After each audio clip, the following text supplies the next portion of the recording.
당신 누구야? 경찰 불러! 85세 시어머니가 저를 보고 소리치던 그날, 저는 결국 선택했습니다. 30분간 집을 나가기로. 15년 동안 정성껏 모셔온 시어머니를 혼자 두고 말이에요. 여러분, 혹시 저를 나쁜 며느리라고 생각하시나요? 아니면 이해할 수 있을 것 같으신가요? 저는 박순자입니다. 올해 58살. 결혼한 지 30년이 되었어요. 그중 15년을 치매에 걸리신 시어머니와 함께 보냈죠. 오늘 제가 들려드릴 이야기는 아마 여러분을 불편하게 만들지도 모릅니다. 하지만 이건 정말 일어난 일이에요. 그리고 지금 이 순간에도 수많은 중년 며느리들이 겪고 있는 현실이기도 하죠. 30분. 고작 30분 혼자 있고 싶어서 했던 선택이 제 인생을 어떻게 바꿔놓았는지, 그리고 그 과정에서 깨달은 충격적인 진실들을 솔직하게 말씀드리겠습니다. 혹시 여러분 중에도 노인 돌봄으로 힘드신 분이 계신다면 끝까지 들어보세요. 분명 도움이 될 거예요. 샵샵기 30년 전 28살에 시집와서 15년 전부터 시어머니를 모시고 살기 시작했어요.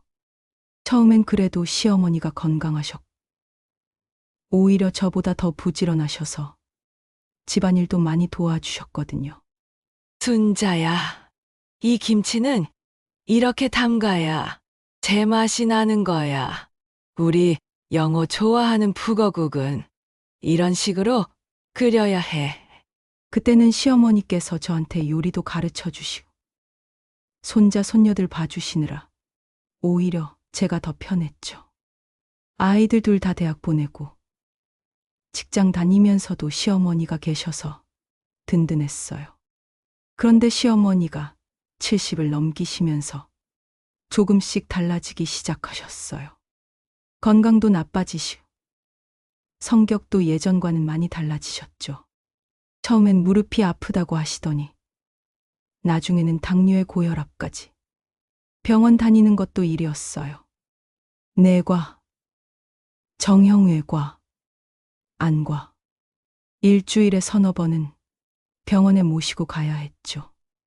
순자야, 오늘 병원 가는 날이지? 어디 가는 거였지? 어머니, 어제도 말씀드렸잖아요. 내과 가서 당뇨약 받으러 가는 거예요. 아, 그래. 내가 깜빡했나. 나이 먹으니까 자꾸 까먹네.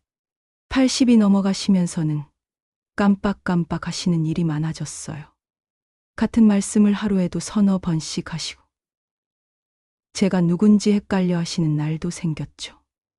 당신이 누구지? 우리 영호 아내가 어디 갔어? 어머니, 저예요. 순자예요. 영호, 아내 말이에요. 아, 순자구나. 미안해. 요즘 머리가 자꾸 이상해져서.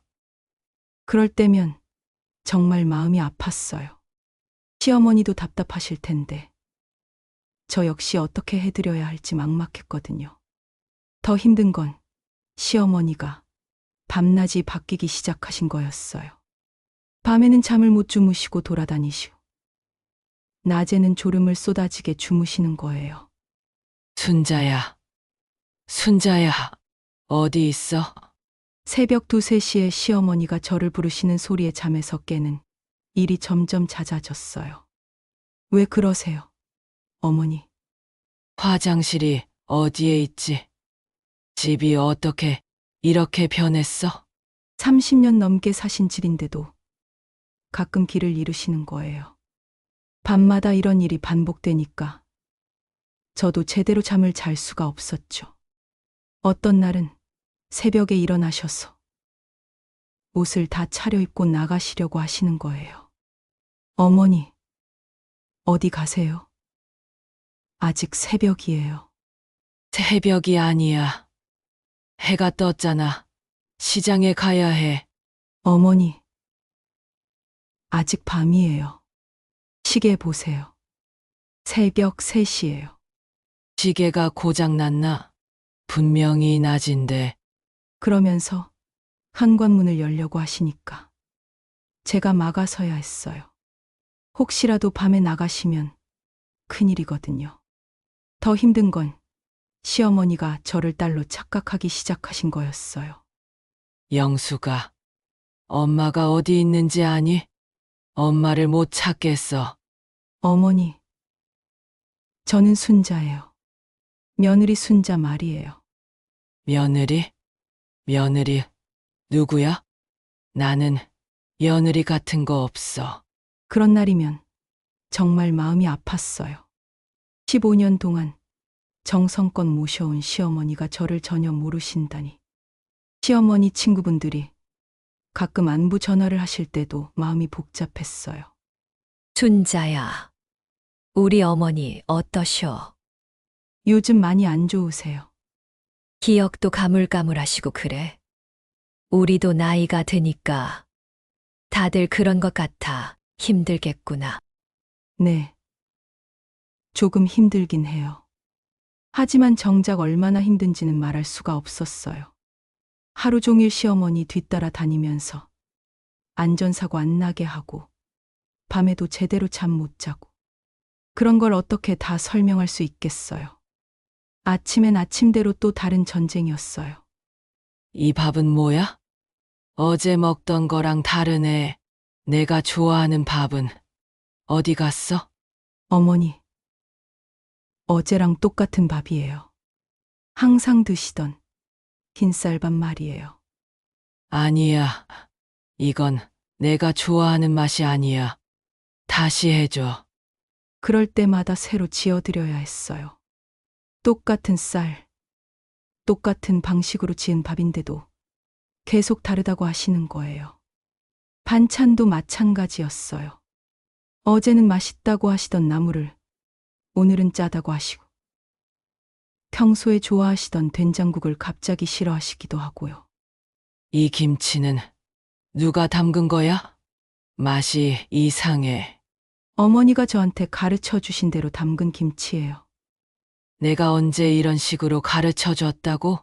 이건 우리 집 김치 맛이 아니야. 15년 동안 시어머니께 배워서 담근 김치인데도 기억을 못 하시니까 자꾸 이상하다고 하시는 거예요. 더 속상한 건 가끔 시어머니가 저를 의심하실 때였어요. 순자야, 내 반지 봤니? 어디 뒀는지 기억이 안 나네. 어머니, 어디서 마지막으로 보셨어요? 분명히 여기 뒀는데 혹시 내가 가져간 거 아니야? 어머니, 제가 왜 어머니 반지를 가져가요? 요즘 기억이 없어서 미안해. 순자야, 그렇게 미안하다고 하시면서도 다음 날이면 또 똑같은 일이 반복되는 거예요. 안경을 어디 뒀는지 모르겠다고, 지갑이 없어졌다고, 자꾸 저를 의심하시는 거예요. 심지어 어떤 날은 제가 밥에 뭔가 이상한 걸 넣었다고 의심하시기도 했어요. 이 밥에서 이상한 맛이. 나 뭔가 넣었지? 어머니, 그냥 평범한 흰쌀밥이에요. 아무것도 안 넣었어요. 거짓말하지 마. 분명히 뭔가 넣었어. 나를 해치려고 그러는 거야? 그런 말씀을 들을 때면 정말 억울하고 서러웠어요. 15년 동안 어떻게 모셨는데 저를 그렇게 생각하시다니. 시어머니의 의심은 점점 심해졌어요. 제가 시어머니 몰래 뭔가 하고 있다고 생각하시는 거예요. 너 전화로 누구랑 이야기했지? 나 몰래 뭔 얘기한 거야? 그냥 마트에서 전화 온 거예요. 주문했던 물건 언제 배송되는지 물어본 거예요. 마트에서 왜 전화해? 이상한 애 분명히 다른 얘기했을 거야. 심지어 제가 텔레비전을 보고 있으면 저를 감시하고 있다고 생각하시기도 했어요. 너 왜 나를 그렇게 쳐다봐? 뭔가 꾸미고 있는 거 아니야? 어머니, 그냥 드라마 보고 있는 거예요. 드라마. 어디서 드라마가 나와? 나는 안 보이는데. 텔레비전 화면을 가리키면서 설명해도 믿지 않으시는 거예요. 자꾸 저를 의심하시니까 정말 힘들었어요. 저희 남편이 60을 앞두고 있어서 정년퇴직 준비도 해야 하는 상황이었어요. 그런데 시어머니 병원비며 간병비며 생각보다 돈이 많이 들어가더라고요. 더 큰 문제는 저도 나이가 들면서 몸이 예전 같지 않다는 거였어요. 허리도 아프고 무릎도 시큰거리고. 그런데도 시어머니를 돌봐야 하니까 제 병원 갈 시간도 없었죠. 여보, 나도 좀 아픈데 병원 한번 가봐야겠어. 그래. 그런데 엄마는 어떻게 해? 혼자 놔둘 수는 없잖아. 그럼 당신이 하루만 일찍 들어와서 봐주면 안 돼. 순자야, 내가 지금 정년퇴직 준비하느라 얼마나 바쁜지 알잖아. 조금만 참아줘. 남편은 항상 이런 식이었어요. 어머니 일은 당연히 제 몫이라고 생각하는 것 같았어요. 30년 동안 집안일을 도맡아 해온 제가 시어머니까지 돌보는 것도 당연하다고 여기는 거죠. 실제로 제가 몸이 아파서 누워 있어야 할 때도 있었어요. 감기에 걸려서 열이 펄펄 나는데도 시어머니는 돌봐야 했거든요. 순자야, 내 약은 어디 있어? 혈압약 먹을 시간인데. 어머니, 제가 지금 몸이 좀 안 좋아서 약통은 부엌 찬장에 있어요. 내가 어떻게 찾아? 너가 가져다 줘야지. 아무리 제가 아파도 시어머니 돌보는 일은 멈출 수가 없었어요. 약 챙겨드리고, 식사 준비하고, 화장실 모시고. 그런데 시어머니 상태가 점점 더 나빠지셨어요. 화장실 실수도 잦아지시고, 때로는 저를 전혀 다른 사람으로 착각하기도 하셨죠. 당신 누구야? 왜 우리 집에 있어? 도둑이야? 갑자기 저를 보고 소리를 지르시는 거예요. 이웃들까지 나올 정도로 큰 소리로요. 어머니, 저예요. 순자요. 며느리 말이에요. 며느리? 내 며느리는 이렇게 생기지 않았어. 당신 누구야? 그럴 때면 정말 당황스럽고 서러웠어요. 15년 동안 정성껏 모셔온 시어머니가 저를 도둑으로 보신다니. 어떤 날은 시어머니가 저를 며느리가 아니라 간병인이라고 생각하시기도 했어요. 간병인, 아줌마, 내 딸은 언제 와? 어머니, 저는 간병인이 아니라 며느리 순자예요. 아, 순자구나. 그럼 간병인 아줌마는 언제 와? 어머니, 간병인 없어요. 제가 어머니를 돌보고 있는 거예요. 그런 대화를 나누다 보면 정말 허탈했어요. 도대체 제가 누군지도 모르시는구나 싶어서요. 손자, 손녀들이 가끔 놀러와도 시어머니가 알아보지 못하실 때가 많아졌어요. 할머니, 저예요. 민수예요. 민수. 민수가 누구야? 우리 집에 민수라는 사람은 없는데. 손자들도 처음엔 당황했지만 나중엔 할머니 오시는 걸 피하게 되더라고요. 이해는 돼요. 아이들한테는 무서운 일이니까요. 큰딸이 어느 날 와서 저한테 이런 말을 하더라고요. 엄마, 너무 힘들어 보여. 할머니 요양원 보내는 게 어때? 그런 소리 하는 게 아니야. 할머니가 우리를 얼마나 도와주셨는데, 그래도 엄마가 쓰러지면 어떻게 해? 엄마 건강도 중요하잖아. 딸 말도 맞았어요. 실제로 저는 점점 지쳐가고 있었거든요. 하루에 서너 시간밖에 잠을 못 자고 제대로 된 식사도 못하고 둘째 아들도 가끔 와서 걱정하긴 했지만 구체적인 도움은 별로 없었어요. 엄마, 많이 힘들어 보이네. 뭐 도와줄 일 없어? 아들아, 할머니 좀 봐줄래? 엄마가 병원 좀 가봐야겠어. 엄마, 미안한데 나는 할머니랑 어떻게 지내야 할지 잘 모르겠어. 엄마가 계실 때 오는 게 낫겠다. 결국은 다 제 몫이었어요. 아이들도 각자 바쁘고 남편도 회사 일 때문에 바쁘다고 하니까 더 힘든 건 시어머니가 밤에 집을 나가시려고 하는 거였어요.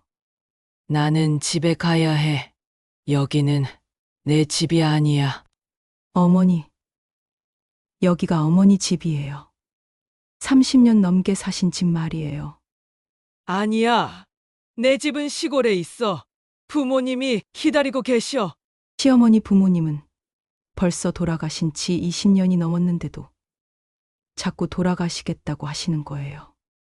그래서 밤마다 문단속을 확실히 하고 열쇠도 따로 보관해야 했죠. 제가 화장실 가는 사이에도 현관문을 열고 나가시려고 해서 정말 한시도 눈을 뗄 수가 없었어요. 어느 날은 새벽에 일어나 보니 시어머니가 가방을 싸고 계시는 거예요. 어머니, 뭐 하세요? 집에 가야 해. 여기 더 있으면 안 돼. 어머니, 여기가 집이에요. 아니야. 내 집은 따로 있어.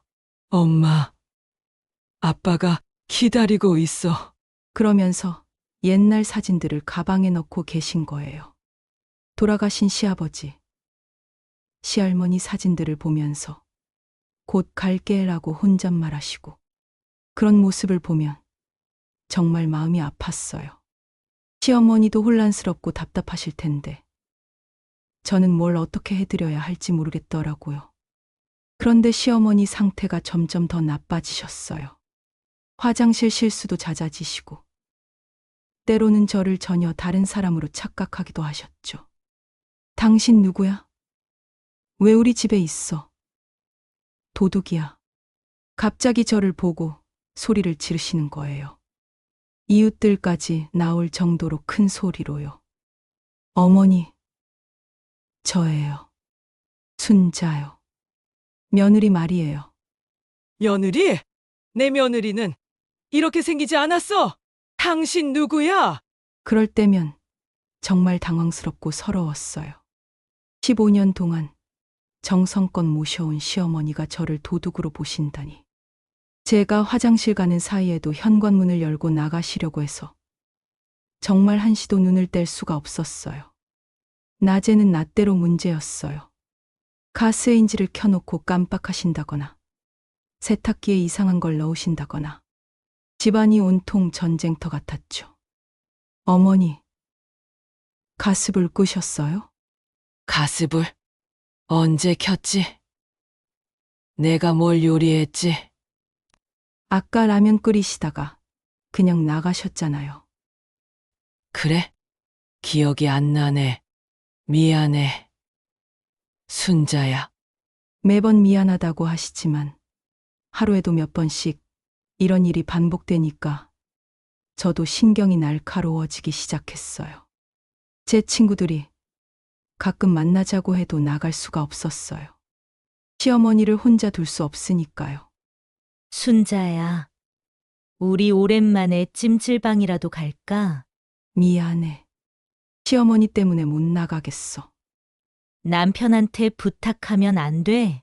남편은 어머니가 낯설어 하셔서 더 힘들어해. 남자라서 그런지 어떻게 돌봐야 할지도 모르고 그렇게 점점 집에만 갇혀 지내게 됐어요.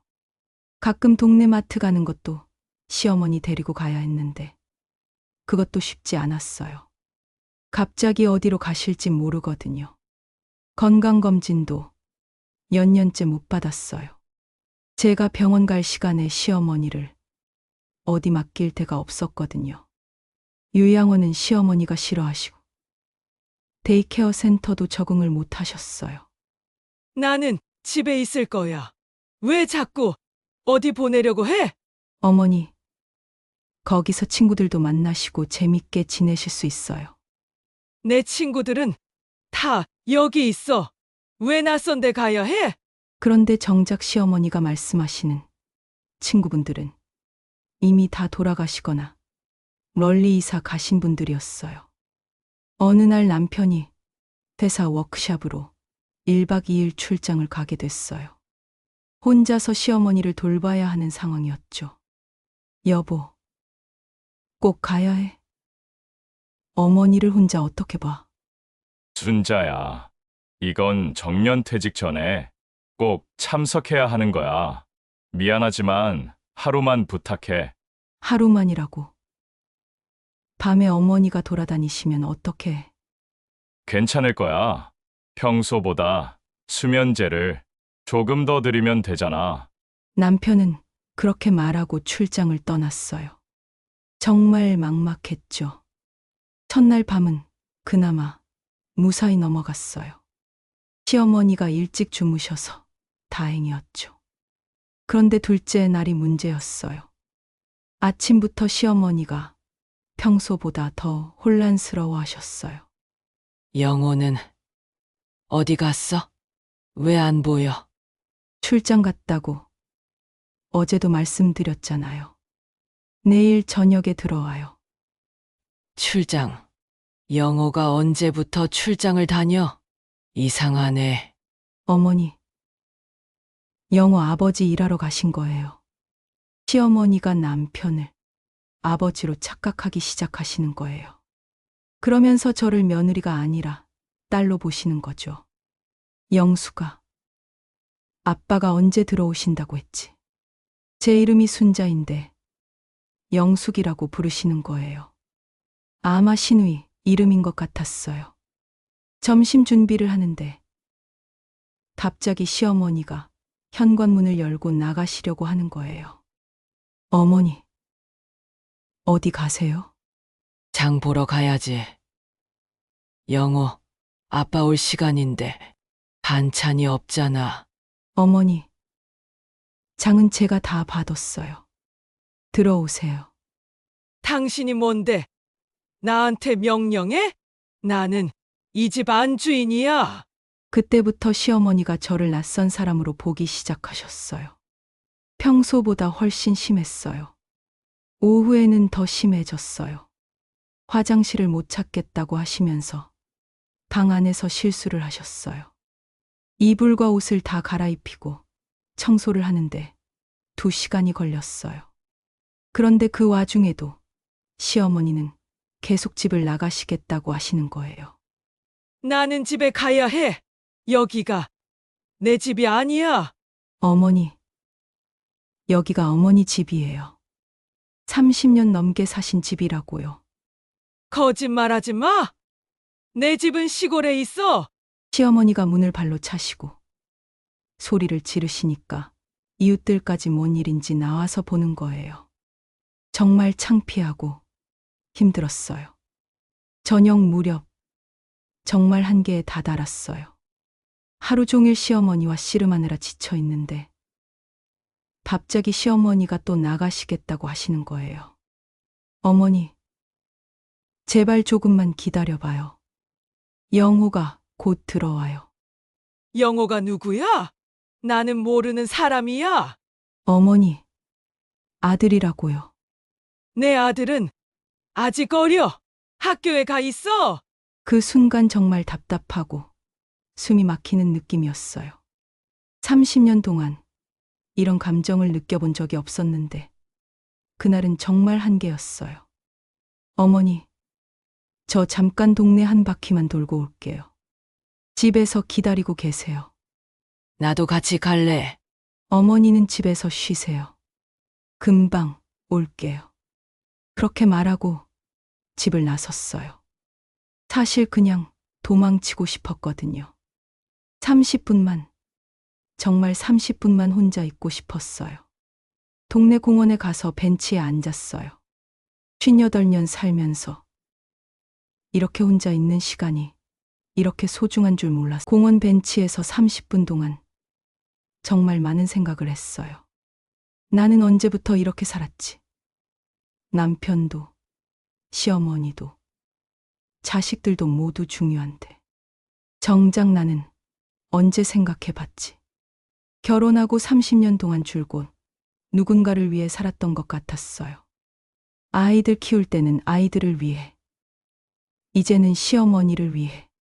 그런데 정작 제 자신을 위한 시간은 언제 가져봤나 싶었어요. 30분 후 집으로 돌아갔는데 상황이 심각했어요. 시어머니가 없어진 거예요. 이웃 아주머니가 달려와서 말하더라고요. 준자 씨, 어머님이 나가셨어요. 제가 말리려고 했는데 안 들으시고 어느 쪽으로 가셨어요? 큰 길 쪽으로 가시는 것 같던데 빨리 찾으셔야 할 것 같아요. 정말 식은땀이 쭉 났어요. 시어머니가 혼자 큰 길에 나가시면 위험하거든요. 차도 많고 길도 잘 모르시는데 동네를 다 뒤져서 찾았어요. 다행히 동네 슈퍼 앞에서 서성거리고 계셨어요. 어머니, 왜 여기 계세요? 얼마나 걱정했는지 몰라요. 순자야? 나 집에 못 가겠어. 길을 잃었어. 어머니, 같이 집에 가요. 시어머니를 모시고 집에 왔는데 그때 남편한테서 전화가 왔어요.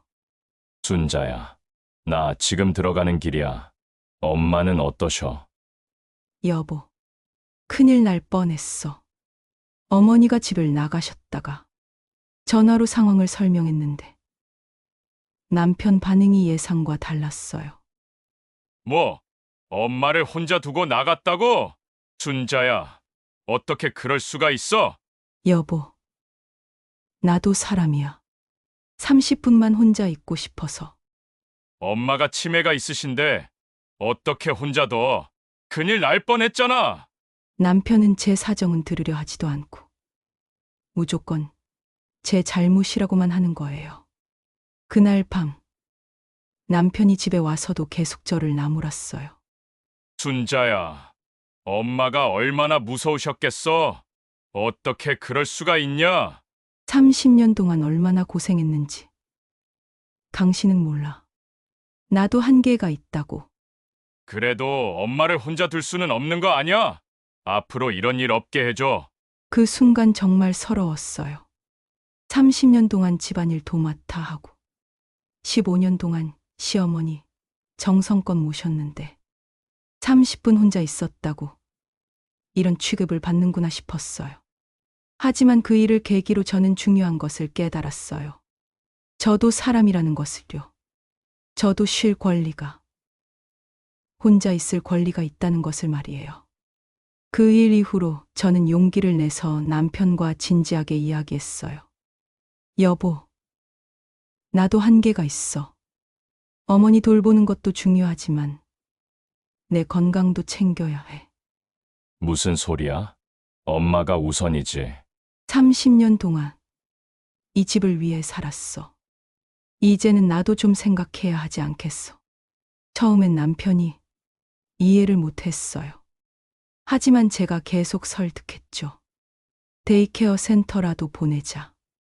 어머니도 사람들과 어울리시는 게 좋을 것 같아. 엄마가 싫어하시잖아.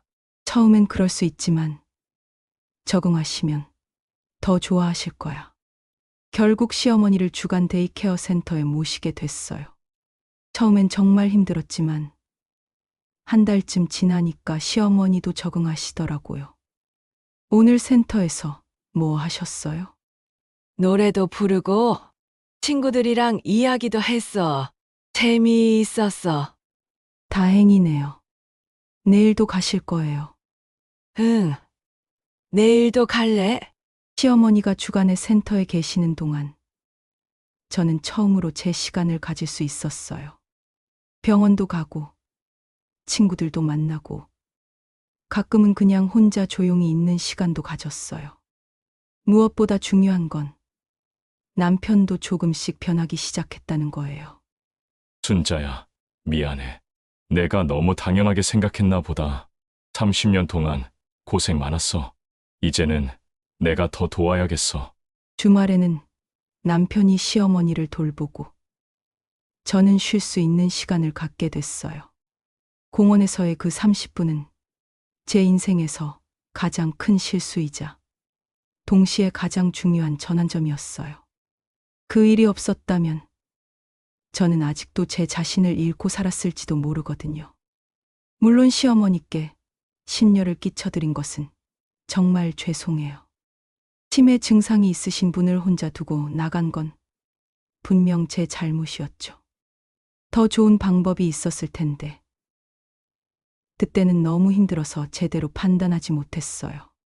하지만 저는 그 경험을 통해 많은 것을 배웠어요.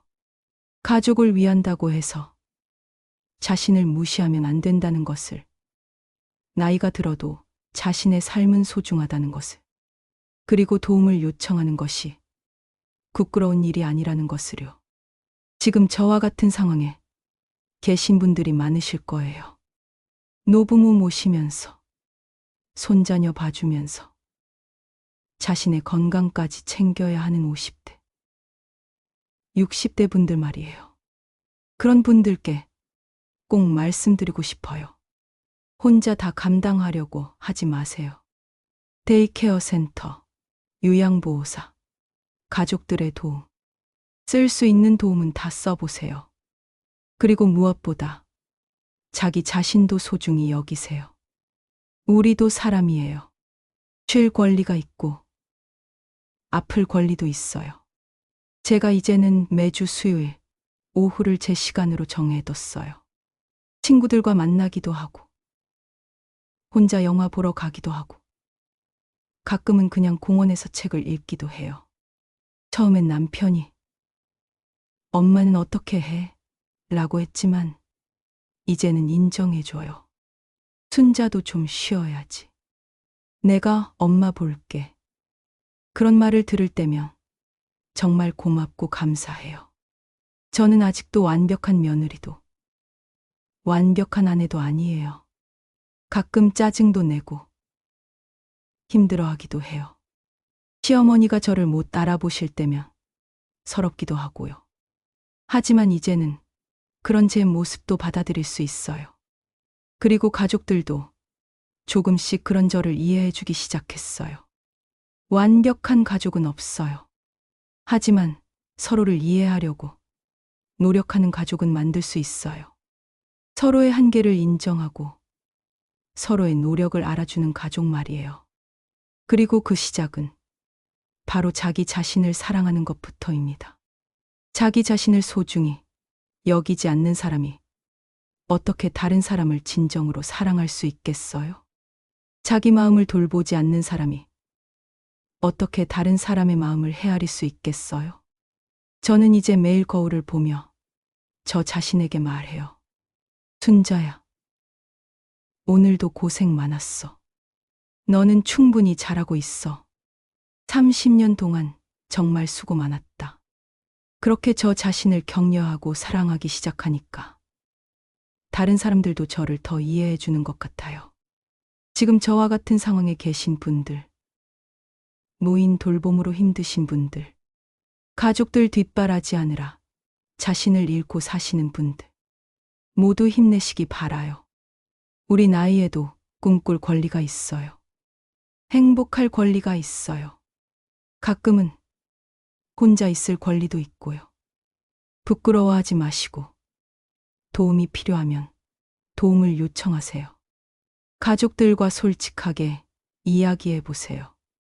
처음엔 어려울 수 있지만 진정한 이해는 그런 어려운 대화를 통해서만 가능하거든요. 저처럼 극한 상황까지 가지 마시고 미리미리 자신을 돌보세요. 그것이 가족을 위하는 길이기도 해요.